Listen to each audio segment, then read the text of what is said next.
What does branding have in common with photography? Authenticity.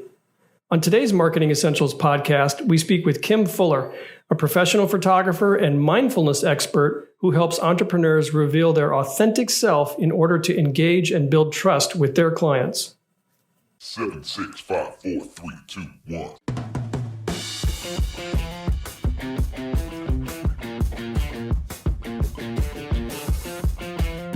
Hi, and welcome to the Marketing Essentials podcast.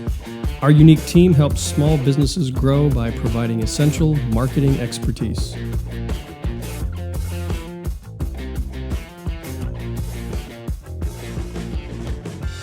Hello and welcome to the Marketing Essentials podcast. I'm Bill with W Parmentier Photography. I'm Justin with Justin Kerr Design. And I'm Alicia with the Spark Social. And together we make up the Marketing Essentials team.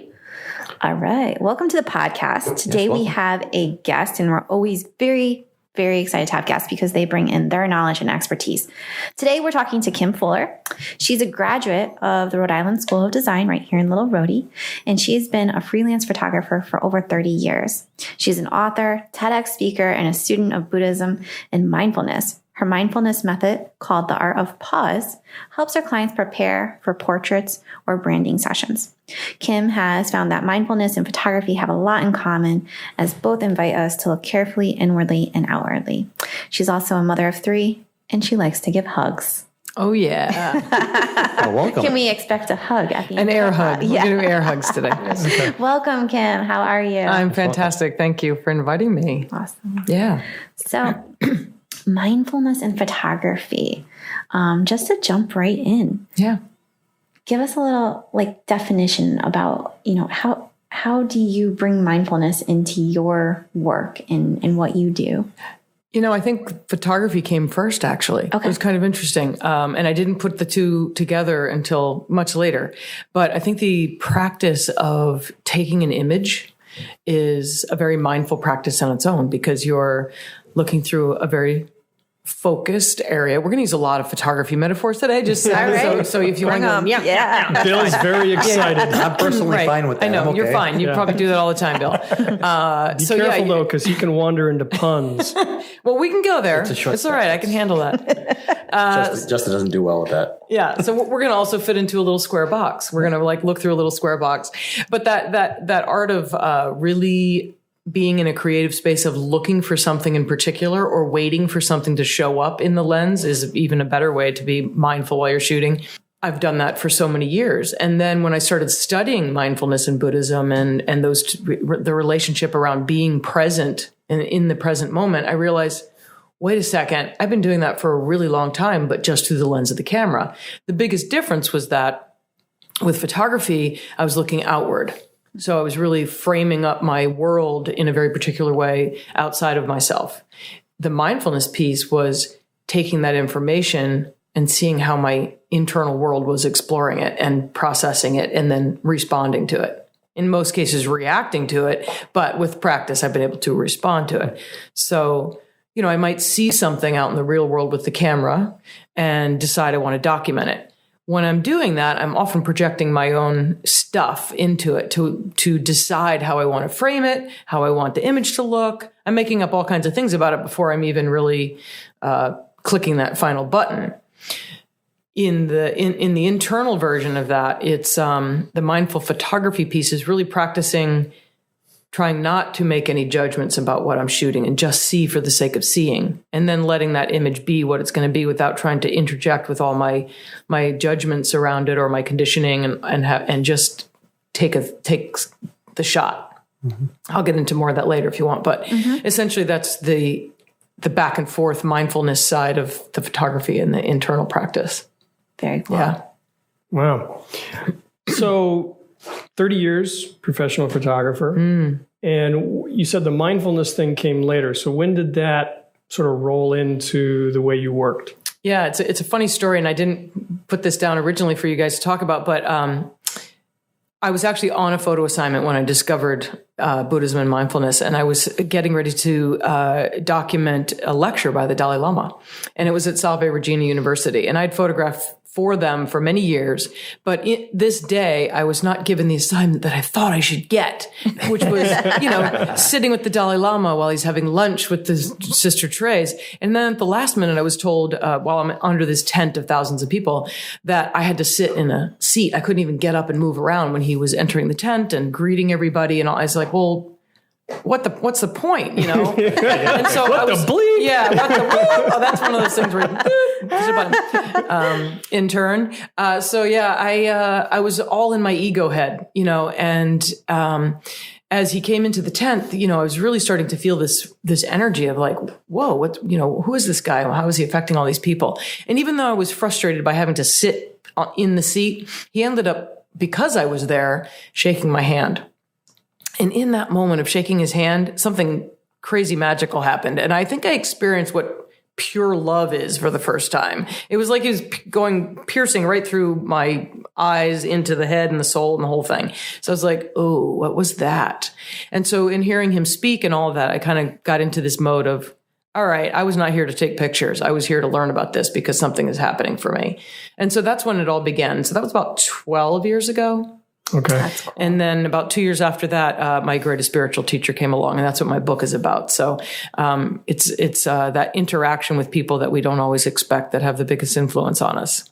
Yeah. And so, yeah. So mindfulness, that's an interesting perspective. It's your interaction with people, because I've been thinking a lot about mindfulness as a business owner, and it's always like kind of internal for me. And it's like time alone in the morning to think about, how do I want my day to be? What is that energy I'm going to carry with me? But interaction with people, it's not just your state of mindfulness isn't just about you. It's about what you put out there and how it's going to influence people, I guess. Absolutely. Okay. Yeah. Well, the mindfulness is essentially practicing paying attention to the present moment. So it's a very focused attention on a particular thing in a particular focused way. And here's the key: without judgment. So that's the real seeing. That's the seeing as things are, not what we make them mean. Okay. So for example, when I'm in front of, I met Justin for the first time. So I come into the lecture that he's giving, and I could have all kinds of ideas about what I want to make up about this guy, right? But if I'm just simply present, right? I love you, but you know what I'm saying. No, it's because you see someone and you make up, you instantly have a judgment. Yep. Depending on what you think about beards or guys or ponytails, people who give talks, whatever you want to make up. But the mindfulness piece comes in when you say, I'm just going to arrive and be present for whatever shows up. So letting go of the judge. I mean, they might come in, because it's just your conditioning, but you become the inner practice that you were just talking about, the personal practice, is starting to recognize that you do that and notice that when you do that, you're literally shutting yourself down from possibility. And so the practice is being aware of it enough so you can go, let's not go there. Let's just wait and see what happens and what this guy has to say, as the example. So that's the relationship piece. Thank you for that. Because I wish I had mindfulness about 18 years ago when I met Bill. I knew this story was coming out. But you're still working with him now. Still working with it. Well, because the first impression was... Man. We did not have a good first impression of each other. Yeah. I looked at him and thought, poser, and he looked at me and said, hippie. Yeah. We did not get off to a good start. Right. That was 16 years ago, almost 17. Well, yeah, over 17. And you know what's so interesting? I find that the people that trigger me instantly are the people that I need to hang out with. Yeah. Because they're the ones that are there to teach you something. And chances are you're actually a lot like them. And that's why they trigger you, because it's something in you that you want to recognize a little bit more. So next time somebody really takes you off or rubs you the wrong way, pay attention. Pay attention to what it brings up in you. That's a good point. Because it's all about you. Everything's about us. So it's still the ego head, right? No. But as far as all about me, what? Yeah, right? All right. So now that we have a good handle on mindfulness and how this has played a role in your work, I want to talk a little bit more about how you bring that into working with your clients and the branding piece, because we talked in the intro about branding and authenticity. And I spend a lot of time with my clients guiding them through the same process. We want to get to that authentic piece of you so that you can own it and it can become part of your brand. So I want to hear about how you do that with your clients. Yeah. So a lot of times, I'm sure Bill, as a photographer, you've seen this. I don't know if you photograph people, but I'm too fat. I need to lose 10 pounds before we do the shoot. I don't have anything to wear. There's nowhere to shoot. I don't have a great house, blah, blah, blah. Every excuse in the book to not get in front of the camera. Oh, yeah. So how do I work with those people to get them in the right mindset? So not only do I have to be present and let go of, oh, geez, here we go again. Somebody's going to, but just to say, okay, how can I support this person? And so a lot of it's just getting them in the right mindset of saying, no one's noticing that but you, really. Yep. I mean, there's a lot of fat people in the world. There's a lot of skinny people in the world. There's a lot of whatever you want to make up. So it's like, how can you own who you are, not what you look like? Because no one else is really paying attention to that part. They might notice it, but is that the overall judgment? Right. No. Yeah. They want to know what you can do for them. Yeah. They really do. I think especially as a business owner. So if you can show up as someone who's trustworthy, you're an expert at something, you have confidence in what you're selling or presenting, that's what needs to come through. So I really work with mindset, first of all. And I do help them pick out their wardrobe because I know what looks good on camera. A lot of people in particular who are overweight want to wear tents, and it's like, no, that's not going to be flat. I promise you that's not hiding anything. Absolutely not. Yep. And so, working with them on their wardrobe, and most people have plenty of clothes to wear. It's not about that at all. It's just putting it together. I have a little bit of flair for that, so I help them with that. And then the other thing is just really being present to what do they want to show up? Who do they want to attract? And how can you be present for that? So it's shifting the mindset out of, oh, me, I look like this, everyone's going to be looking at me, to what do I have to offer and how can I share that with people? And so then they start thinking about their client versus themselves. Yeah. And so how do they want their client to read what's coming across? Because that's who they want to attract. So do you have a story? I do, yeah. So a very dear friend now, my business coach, actually. So I started working with a business coach a couple of years ago, and she really helped me get to reshaping my business because I did weddings for years, and I was looking for another way to work with people. And she wanted to rebrand. And she came to me probably 5 years ago, and her business was just kind of starting to grow. And we did a little studio shot, and she had the perfect little dress she wanted to wear. It was going to be her brand dress and this and that. It's like, okay. And I wasn't really onto this brand stuff yet. I wasn't really doing it yet, but just doing my job, whatever. So she did that. And then when I got to know her, I started thinking about, that really was not you. She goes, yeah, it really wasn't. I said, let's do something. Let's do a shoot. And so long story short, we did the whole wardrobe thing. We talked about her colors, and she was very uncomfortable about being in front of the camera as well. Same excuses everyone else uses. But we played around with that. And I said, you're starting to really grow your business. You're really up-leveling. You need to up-level your photos, your brand. And so let's play with that a little bit. Who do you want to attract? You've got some choices now. Who do you want to attract? What kind of person do you want to work with? Is it the person in the perfect little dress with the stiletto heels, or is it somebody a little more laid back? She goes, you know what? I'm kind of funky. I'm like, I used to listen to rock and roll, and I wore like bomber jackets, and I was, I'm like, all right, let's pull that a little bit because someone's going to be attracted. I would be attracted to that. Right. And I'm your ideal client. Yeah. So let's talk about that. Yeah. So what's been interesting is that we did that shoot about a year and a half ago, actually a year ago, and her business has really expanded. And I'm not saying it's because of the photos, but I'm saying it's because I think she decided to step in at that point to who she really is and who she wanted to work with, and made that personal choice. And I'll tell you what, her event I just went to a couple of days ago was twice the size of the one the year before. And this is like her big kind of yearly recruiting workshop day, and 3 days. And she recruits her new clients in that. It was double the size. The energy in the room was palpable. She was so comfortable and natural. She wore the same outfits we did in our shoot because now that's her new brand. And it was just it's really fun to watch someone show up in front of the camera, practice who they want to be. And I coach them along the way to really let go and say, let's just try. You can throw the image out, but let's just try. What does it feel like to be funky or out there or a little crazy or laughing or whatever? So it's a great exploration. It's a great exercise, and you get good photos. So it's really fun to play with. And I think it really helped her business. She used it across her website, all of her branding material, the workshop photos. And I've seen this a couple of times now with different people.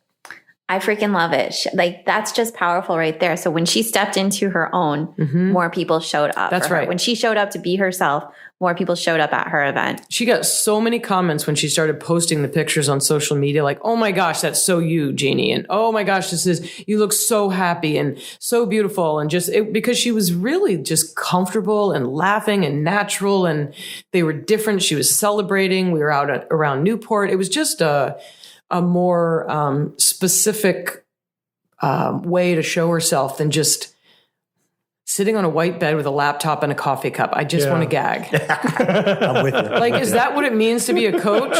Is that what it means to work from home, that you have to sit on a white bed and have a laptop and a coffee? I'm like, really? Like, can we get past that? Yeah. And I spent some time on our website looking at the photos. The photos are great. Thank you. You can definitely see her authenticity shining through. But the other thing that I noticed as I'm reading through her content, and I'm thinking, oh my gosh, I need to work with this woman. Yes. But the content is great too. And it's so great to see when someone's content completely comes together. The written part, the imagery, everything hangs together. And on that side, it really, really does. Yeah. And I think you do need a team sometimes. She's gotten to the point where she can have a team. So she had a brand person who did colors and, designs the website and the logos and all that. And then I was working with that person as well. And we talked about what kind of shots she needed in colors and outfits. And so it's nice to have that. But if you don't have that, I think it's just important to be mindful. Check in with yourself internally and say, how do I want to design, especially as an entrepreneur, how do I want to design my business? Who do I want to attract based on who I am? Because I find if I'm authentic, then meaning that I'm not trying to be someone else or emulate someone else that I've seen online. When I'm really true to myself, it's really the only way I can be in the end, because going back to perception of how I perceive Justin, for example. You could have showed up any way you wanted, and I'm going to still have my perception. So I'm dying to know. And so now, is everyone else. Hey, we had lunch. We had coffee. I obviously saw you again, right? We're still friends. Okay. But the thing is that even right now, each of you is perceiving me based on your experiences in the world. And so I wouldn't know how to act to please each of you. Mm. So I can only really be myself. Might as well just be yourself. Because then it's up to you anyway, what you want to make of it. Right. Yeah. And you could be having a bad day and it could be different. Just like you two now friends, you said when you first met, who knows what was going on in your lives that impacted that. Right. Yeah. That was, a long time ago. So that's one thing I coach on is around being authentic. What does that even mean? Mm-hmm. So in your, I'm sorry. Ahead. Well, you had said, when you were working with that particular client and you changed the outfit up and it kind of resonated with you, as in, it attracted, like, you would be her ideal client. And so when you really get to be you, you will attract more people that want to work with you. And you may have some people who are like, that's not for me. And that's okay. And thank God. We need to accept, we need to be more accepting of that. Yeah. Right. Yeah. And this is a theme that's come up in a few of our podcasts is, putting yourself out there authentically, you're going to draw people in who want to work with you. And hopefully the people who are not a good fit for you will not resonate. And it will just let the universe do its magic, right? We have a lot of fear. We have a lot of fear. We tend to operate from a place of fear. So I'm afraid I'm not going to make enough money. I'm afraid if I don't take that client, my business is going to fail. I'm afraid. But I'll tell you what, I've been playing with quantum physics around mindfulness. So the science behind all this stuff. It's fascinating when you start to ask yourself the right questions and check in with that authentic place and trust that if you act in your authentic self way and do the things that that person needs to do. So for example, I asked the question of myself, what does a successful person who has all the clients they want behave like? Well, I have to do my marketing. I have to act authentically. So then I start to act in that way. Yeah. Or I could sit back and go, oh God, no one's going to hire me. I'm not putting, I'm not taking that business. I don't want that client. I really don't, so it's a mindset. Mm-hmm. And that's the fun about the mindfulness piece that brings in. So I have to practice it myself as well as get someone else in that headspace to be able to really show up that way. 100%. Yeah. Yeah. It's a lot of practice. Oh, every day. Yeah. Every day. Mm-hmm. Yeah. So what I was going to ask you was in your own brand, oftentimes we'll our brand is shaped and formed by the reason that people come to us to begin with. Mm-hmm. So what have you found to be true and authentic about your brand? Why are people coming to you? Come on, I'm wicked fun. Well, besides Thank that, you and good night. That's it. That's the only reason. Yeah. I think people see me sometimes as, wow, she seems like she's having a good time all the time. And I really do. I totally believe I have to create what I want in my life. Mm-hmm. So if I want to have fun, I have to go have fun. So I'm usually the first one on the dance floor. And if I have an opportunity to speak in public, I have a good time. I like to engage people and have a good time. So I think that what I usually show up as someone who's a little silly, I don't take myself too seriously. I mean, let's face it, we have all got our moments. Yeah. I'm pretty raw. Like I don't hide a lot of things, and I'm not an oversharer, but I also try to make light of things that I'm processing, but not to not process them, if that makes sense. I'm not trying to push things away and cover it with humor, but I like to relax and say, it's okay. We're just going to have a little fun. Let's just see what happens. Okay. So I'm all about possibilities. So I think I show up that way. People have said that I make them feel listened to, seen. So I'm present, that practice of being present. And that's what the Dalai Lama showed me. And I remember that very moment saying, I want more of that because that's going to really be helpful with my clients. It's going to be helpful with my friends, my family. If I can be as present as he just was in that 5 seconds that he looked at me, that's magical for people. I want to have that impact on people. Yeah. People want to be seen. Oh my gosh. And when you do see them, you get so much back. I mean, what you put out is what you get back. And it's so true. Yeah. So true. So, well, I love that piece of it, the authenticity and the be yourself. Yeah. And there's a quote by Oscar Wilde, be yourself. Everyone else is already taken. Right. Yeah. Right. We feel so responsible for everybody else, but nobody wants our help. not in that piece. Not in the who you are piece. Right. Like we can figure that out for ourselves. And one thing that I've learned in my studies in Buddhism in particular is we're all very connected, but we're also on our own journey. And so you've got to take care of yourself. And when you just take care of yourself, you're going to find that everything you do that goes out is going to be just fine because you've worked with your stuff. If you want to show up like an asshole, then that's how you're going to get treated. Yeah. And if you think everybody else is an asshole, you're going to get that back because they absolutely will be. Yeah. It's a perception. Yeah. Right. And what you look for, you'll get. Exactly. That's right. Exactly. Where are you placing your attention? I choose to place my attention on things that are fun, that are positive, that are beautiful. So again, back to the camera metaphor. Where do you want to shift your lens?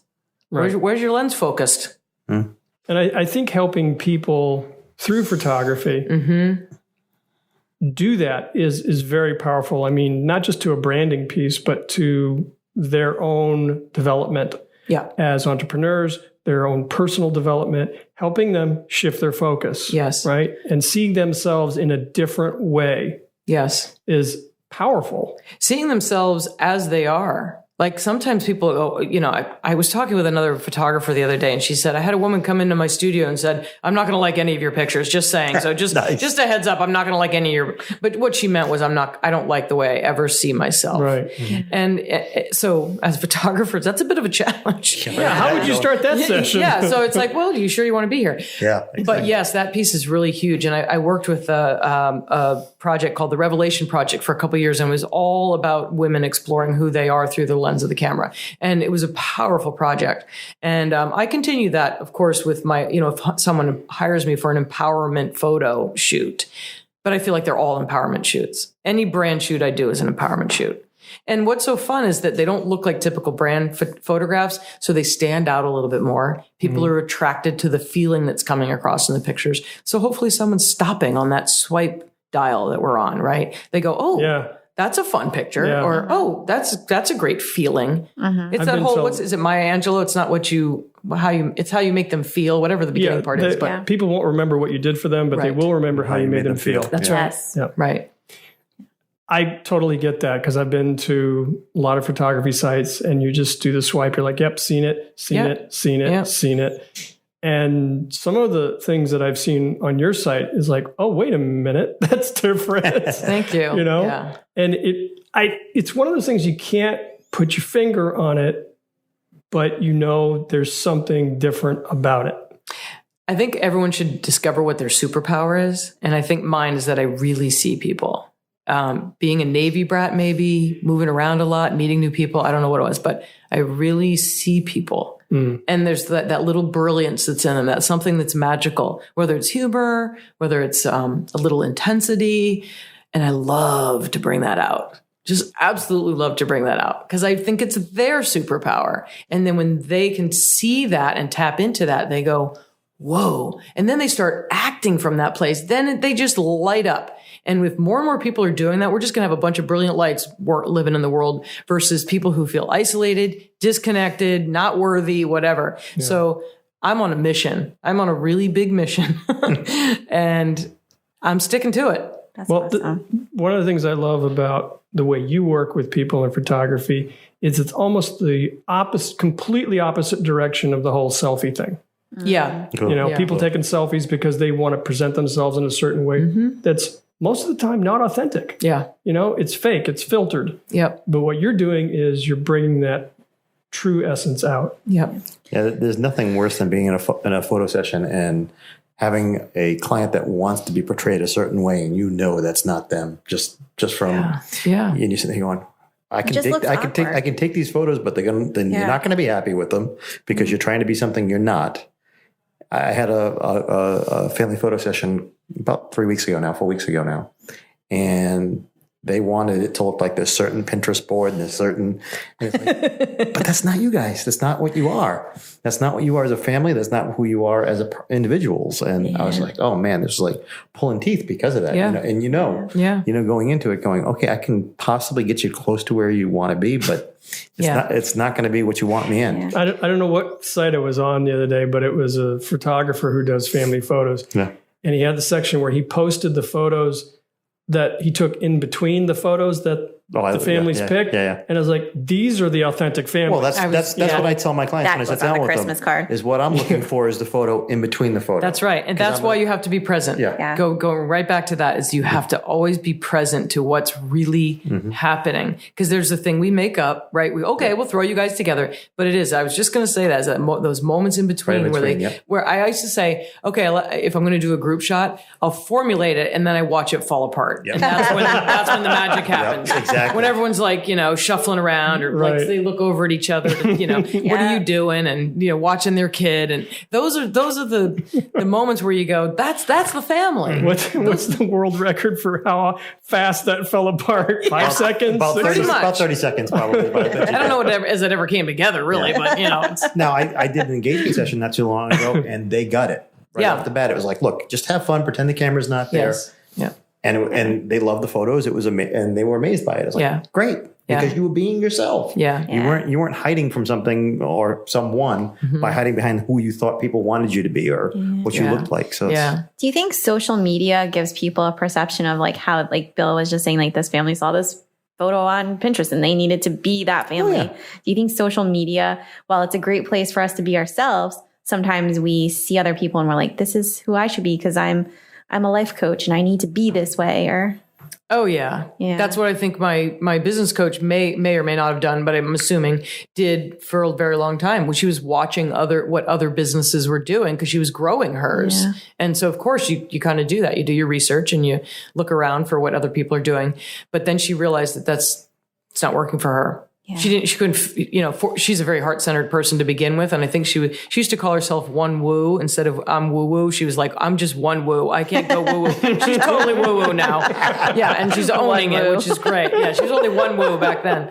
But, a lot of her clients are woo woo clients. I mean, me being one of them it's just like, I'm going to own that because that just to me means that you're very heart-centered and you're working from that place versus always overthinking everything. And she's a very, analytical, strategic thinker. She knows that about herself, but there's also the who you be in all of that, and that's the fun part. But social media, I think it's a great teacher if you pay attention, and that's what whenever I see something, and I'll watch myself because I'll be on it, doing my my mind freeze for a few minutes. And all of a sudden I feel this anxiety rise up and I'm like, oh, why am I anxious right now? And so it's a great opportunity to really listen to your internal voice watching social media. So just watch the things that trigger you. Yeah. Am I not good enough? Should I be doing something differently? Am I wasting my time? Whatever it is that comes up, that's the opportunity with social media to me. So enjoy it for what you can get from it, but then also be careful to be mindful of how it triggers you. That's amazing. That's great advice right there. Yeah. So it seems like a lot of people approach photography or getting their visuals by, the starting point is when you click the camera, it's the reverse. It looks like, or there's a lot to think about before you show up in front of that lens. And I love how you said you've worked with the clients to that level of comfort. Like when you really step into being you, it's just going to show up, and that's amazing. Thank you. Yeah. It's being able to be present enough to accept who they are. And that's a really freeing experience for anyone, I think, to come into something not feeling judged. Have you ever had a client that's been a real challenge to get them to that point? Probably everyone. This week? Yeah. Right. Which day? No. You know what? I find that the more authentic I'm being, Justin, going back to your question, the more authentic I am to myself and not trying to be someone else, then I don't get those clients anymore. Amazing. And I remember people saying, oh God, you do weddings. You must have like some bridezillas. I'm like, actually, I don't, because I don't attract those people. And I would know the minute, you've probably seen this, Bill. The minute somebody walks into your studio for that meeting, I would know right away. I'm like, they're not going to hire me. I'm way too playful, or I'm not the sort of formal or whatever look they're looking for. And if they came in with 9 million Pinterest photos, I would just say, I really appreciate this. And what I'm going to do is look at them all. But I want to remind you that as an artist, I am not that person who took those photos. I don't see the way they see. So I'm going to see, and your day isn't going to look like that or feel like that. It's going to be yours. So I appreciate the overall sort of scope of what you're trying to capture, but it won't look like these. It's going to look more like what you're seeing in these albums and a feeling. So try to look at the feeling of what you want your wedding to feel like, because my eye is one thing, though all those photographers you showed me are something else, because my perception is different than everyone else's. And quite frankly, so that's what we need to talk about. And I don't think I've ever seen two photographers that shoot exactly the same anyway. It doesn't really matter. Of course not. It just doesn't work that way. Just like, if you have brothers and sisters, you know that you grew up in the same household and you all navigate life in a very different way. Same thing. So every photographer sees differently. Every bride shows up differently, or every portrait client shows up differently. I agree. So if somebody is looking to get started with their visuals, their photography, what are the takeaways for the audience? What should they consider before getting in front of the camera? Well, I'd say make sure you've got a good team, whatever that ends up being, whether you have a marketing person, a brand design person, a website person. It's good to at least talk with all of them if you do have a team, so that we're all on the same page. Good point. As far as even wanting horizontals versus verticals, it's a big deal. And then have a good conversation about, how do you want people to feel? What do you want people to feel when they look at these pictures? That you are what? Is it something that you want them to be attracted to as a personality? Do you want to show what you do? And how can that be shown in a way that's also your personality? How do you work? Like what's your favorite way to work? Do you like to go sit at the beach, or do you sit in a cafe, or do you sit at a desk? Are you more one-on-one? Do you work in groups? So there's a lot of ways to just have that initial conversation to see what's the feeling you want to have. What kind of landscape do you like to be in? And it doesn't necessarily have to be where they work, but just what they enjoy. Because if I have a client who wants to shoot at the beach and they want to attract other clients that love that type of feeling, they absolutely will. But if they shoot in I'm looking at this warehouse that you guys work in here, and I'm like, oh my God, this is the coolest environment ever. And so if somebody else likes industrial and a little raw and, worn out kind of look, then they might want to hire me, because I love that too. And I'm going to see the same things that they're seeing. So have that conversation. That would be the number one, is to just really talk and make sure you're on the same page. And then just really working on where are your hangups. Is it your body image, your smile? What is it that kind of keeps you stuck? Do you suffer I hate my from smile. RBF like I do? I hate my skin, so I'm going to wear all black.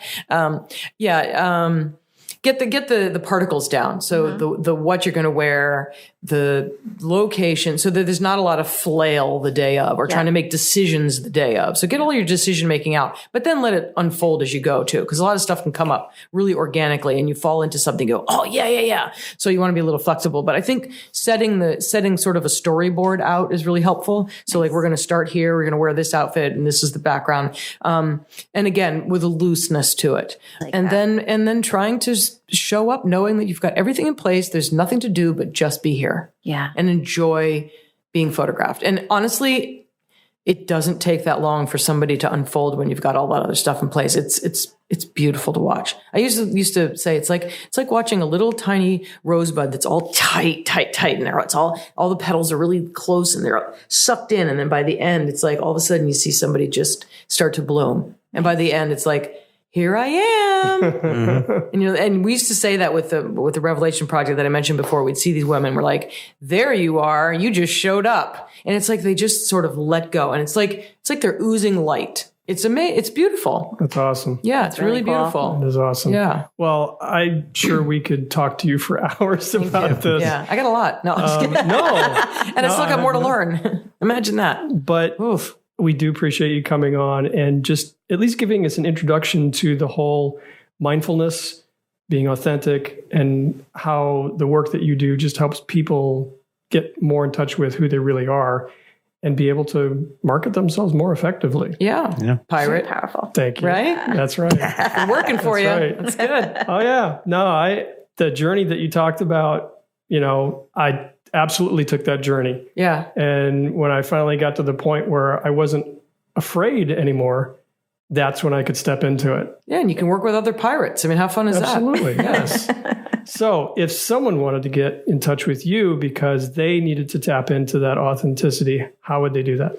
I have a website, kimfullerphotography.com. Okay. I'm on Instagram as Kim Fuller Photography and Mindful Photographer Coach. So I have 2 handles there. And I don't do Twitter, Facebook, Kim Fuller Photography, or a Mindful Photographer. So, terrific. And and if you want to look up a conference that I'm having that'll help you tap into authenticity next August, it's called Born to Rise. Ooh. So that's borntorise.live, Live. Is that something you're organizing? I am, because I told you I'm on a mission. I want to help people be in their best light. And so I really believe it's going to change the world. If we can all be who we're meant to be, the world will change. I've seen it happen in a room of people, so I know it's possible to happen outside of that room. I definitely want to talk to you more about that. All right. Yeah, and we'll put all those links in the show notes so people can go click on them, go right over and get them. Thank you so much, you guys. I really appreciate this. Thanks for coming. Yeah. Thank you, Kim. So that wraps up another episode of the Marketing Essentials podcast. Yes, it does. And until next time, We'll see you. bye. Bye.